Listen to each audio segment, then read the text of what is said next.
பயறு வகைகளை உற்பத்தி செய்யும் விவசாயிகளுக்கு 50% வரை மானியம் வழங்கும் மத்திய அரசின் ஊக்குவிப்பு திட்டம்.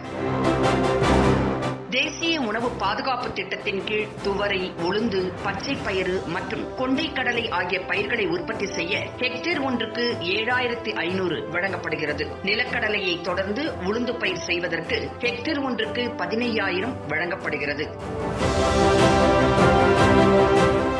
நிலக்கடலையுடன் ஊடுபயிர் உற்பத்தி செய்வதற்கு ஹெக்டேர் ஒன்றுக்கு 9,000 வழங்கப்படுகிறது. மேலும் விதைகள் உற்பத்தி மற்றும் விநியோகத்திற்கு மானியம் வழங்கப்படுகிறது. அதாவது 10 ஆண்டுகளுக்கு உட்பட்ட துவரை, உளுந்து, பச்சை பயிறு போன்ற உயர் விளைச்சல் ரக சான்று விதைகளுக்கு 50% மானியம், அதிகபட்சமாக கிலோ ஒன்றுக்கு 50 மானியம் வழங்கப்படும். 10 ஆண்டுகளுக்கு மேற்பட்ட துவரை, உளுந்து, பச்சை பயிறு, தட்டைப்பயிறு மற்றும் கொள்ளு போன்ற உயர் விளைச்சல் ரக சான்று விதைகள் 50% மானியம், அதிகபட்சமாக கிலோ ஒன்றுக்கு 25 வழங்கப்படும். உற்பத்தி மானியமாக 10 ஆண்டுகளுக்கு உட்பட்ட சான்று விதை உற்பத்திக்காக 50% மானியமாக, அதிகபட்சமாக 50 கிலோ ஒன்றுக்கு ரூபாய் 25 வழங்கப்படும். மேலும் நுண்ணூட்ட உரக்கலவை வாங்க 50% மானியம், அதிகபட்சமாக ஹெக்டேர் ஒன்றுக்கு 500 வழங்கப்படும்.